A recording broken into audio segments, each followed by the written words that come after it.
Gervonta Davis say you need the money. Shit. What's going on with you and Gervonta? If I'm a boxer, he a boxer, you a boxer, we all need the money. I ain't doing it for free. Thank you. What if Gervonta said, hey, I'll come up to 154. I'll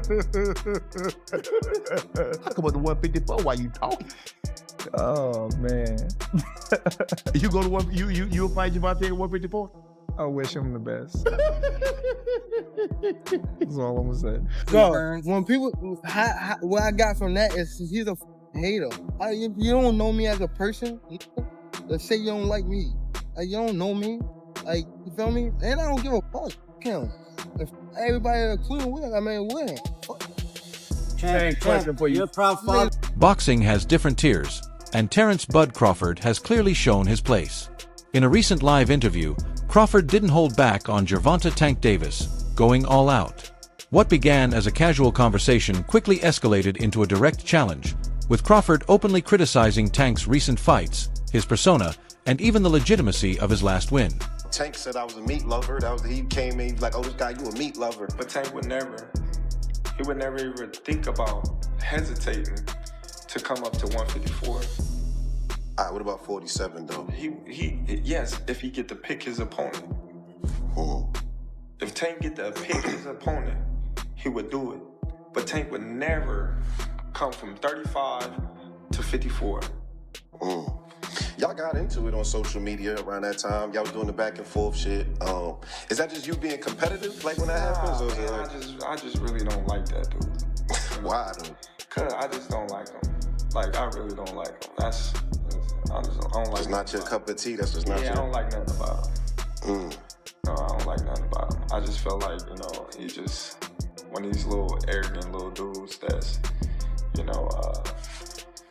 using what he got to shield it. Like he got a lot of security guards around him, and he know, he's in the limelight and stuff like that. But in certain situations, he wouldn't be acting like that. Do you like him as a fighter though? Yeah, he's a damn good fighter. Yeah. I respect him as a fighter. Yeah. He definitely got skills. He got power. He got tremendous boxing ability, but like his core personality. This goes beyond typical fight talk. It's a declaration. Crawford made it clear he's aware of all the hype surrounding Tank, but remains unimpressed.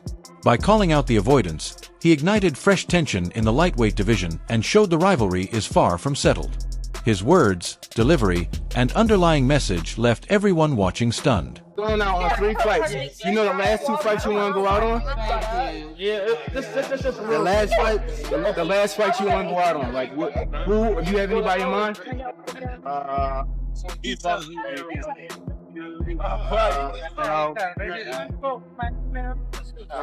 No, I'm saying no. I don't have my name right now. But I got somebody I want to call out after this fight. You said you got somebody you want to call out after this fight? Yeah. Who is that? I'm not gonna tell you. Is it Lomachenko? Somebody asked Lomachenko. All right. Turkey said he got your 2 Ferraris ready. What you think about that? Oh, Turkey said he got your 2 Ferraris ready. I need 3 now. Steven Espinoza said Shakur turned down a 1-fight deal to fight you because he wanted a multi-fight deal. What's your thoughts on that? You're not worth it. You're not worth no multi-fight deal. You're not even worth it. Ham got to fight somewhere else and prove himself, and then like, you feel me? You know how they got UFC and like the underground shit? You got to fight on the underground shit and get that. You gotta go to the G League. The first big moment came when the host mentioned Tank's old claim that Crawford needed money. Crawford's reaction spoke volumes.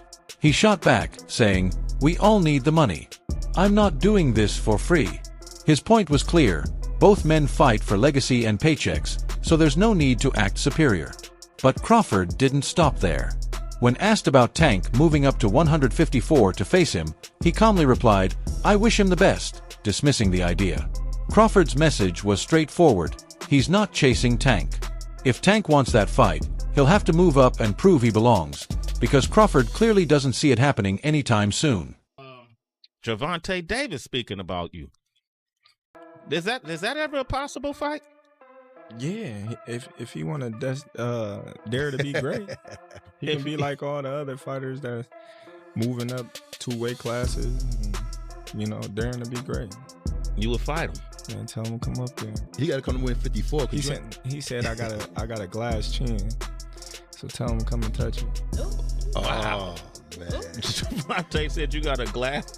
He said I got a glass chin. Tell him come and touch it. At 147? At 147. I'll make 147 for him. Ooh, see, oh man. You're gonna have a pre-camp.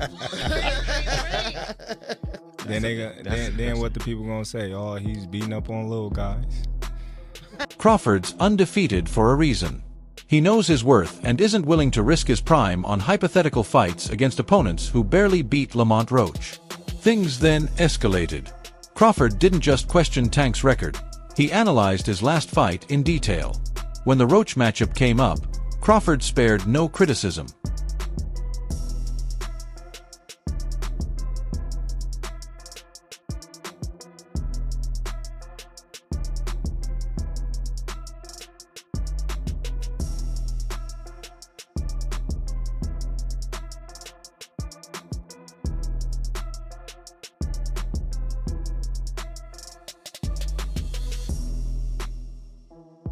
Crawford highlighted the moment Tank nearly got knocked down, questioning how it was ignored. He also criticized the unusual scene where Tank's team climbed the apron mid-fight to wipe grease from his eyes, clearly against the rules. Crawford went further, hinting at questionable referee behavior, pointing out how Steve Willis started a count and then abruptly stopped, almost as if instructed to. By then, it wasn't just boxing talk. Crawford seemed to be suggesting something far more serious. You can help me out on this. This last fight, Roach and Gervonta. Have you ever seen anything like that?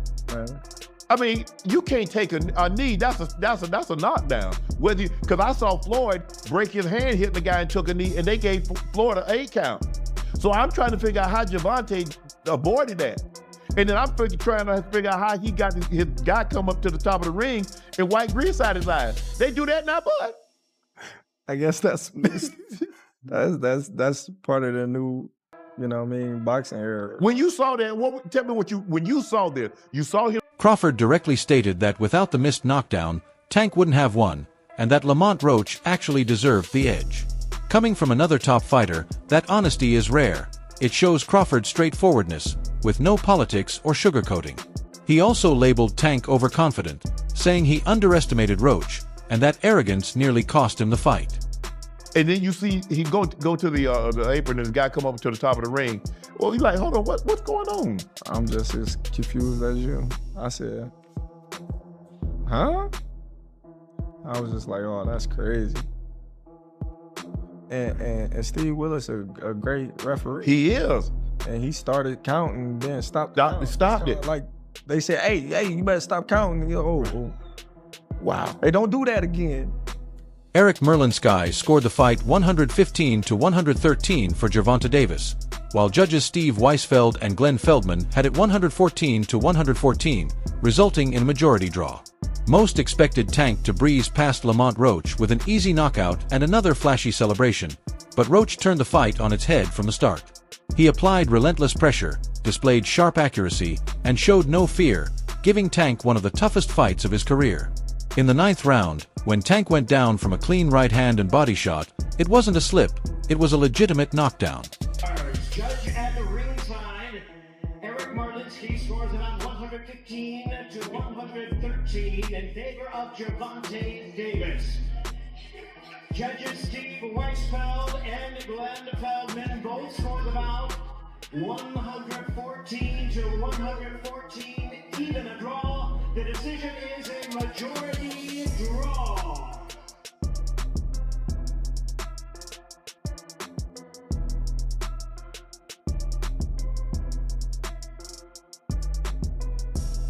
It wasn't just Terence Crawford highlighting it. Big names like Eddie Hearn and Oscar de la Hoya took to social media, saying the same thing, that was a knockdown. No debate, no excuses.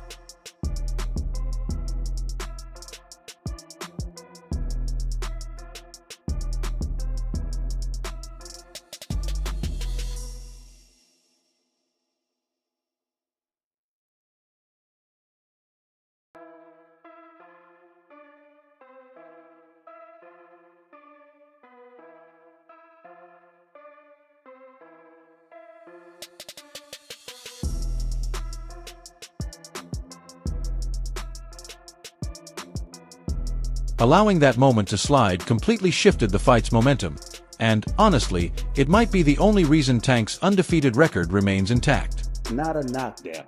Tank Davis was just exposed, man. What is going on in the sport of boxing, man? KDB Sports and Entertainment. I wasn't relying on that. I was relying on what I was doing in there. I think I was taking control. I think I was landing more shots. I think I was landing more power shots. And I thought I was doing my thing. So I'm not really that frustrated. Here's the twist. Tank and Roach have known each other since their amateur days, both rising from the same DMV scene. With that history, Tank likely assumed he already had Roach figured out. My opinion, it was a great fight. It was a close fight. Depending on what they do with that decision of taking the knee, depending if the commission reverses the decision, or I think a draw was meant to be.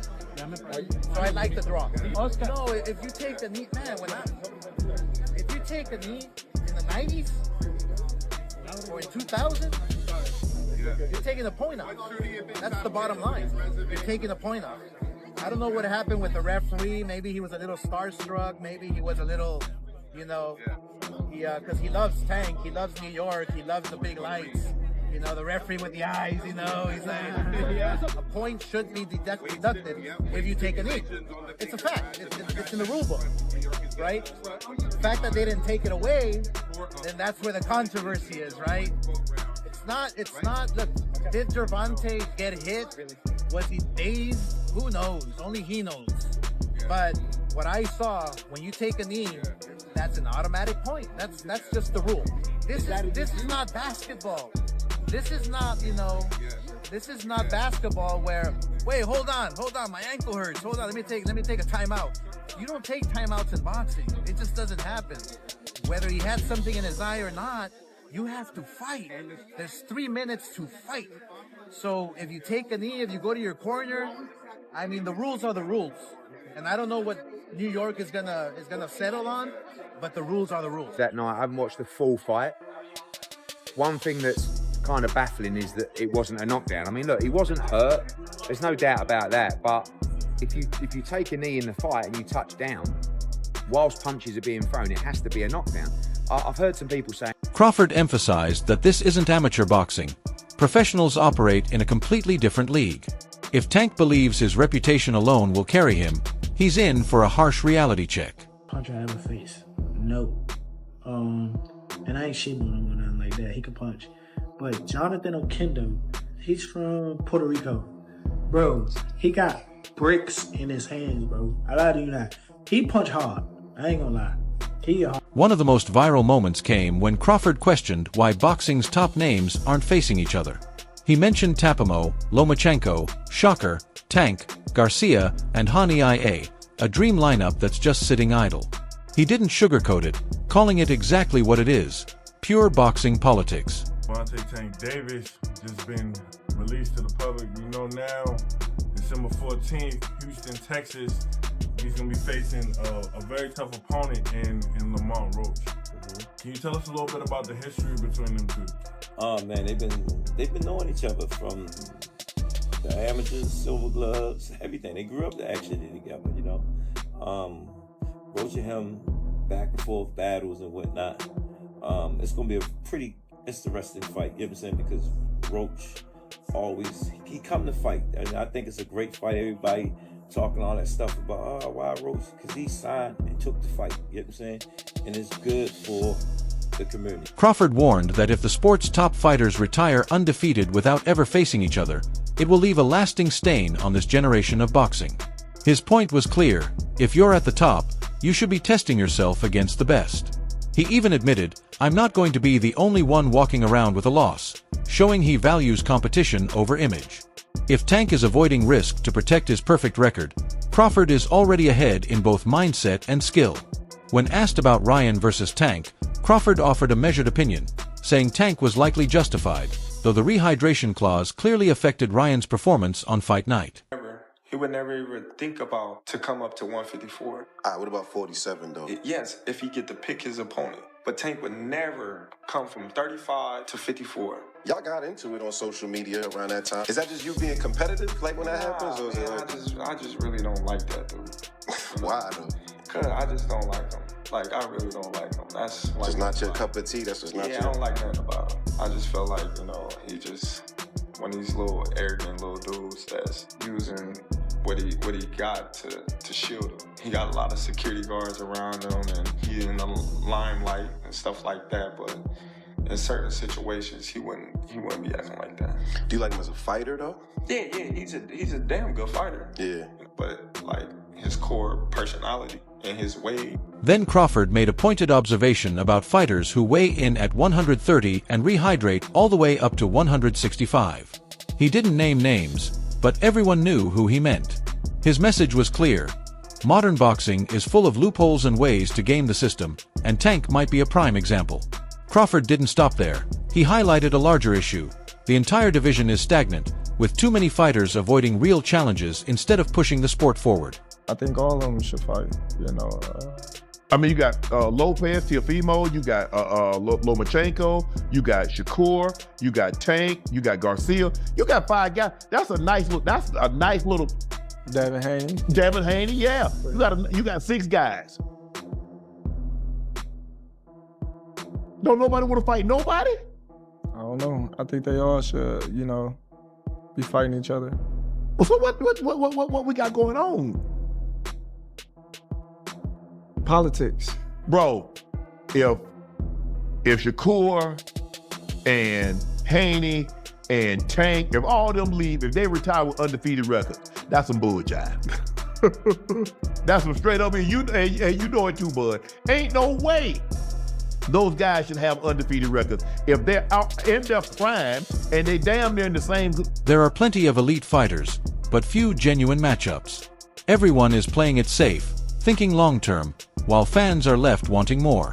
Crawford even pointed to Saudi Arabia's massive purses, suggesting that money might be the only thing capable of making these fights happen. He's ready to travel, take risks, and make history. The question is, will Tank match that same energy? Garcia and Tank, they talk about they might fight again, blah, blah, blah.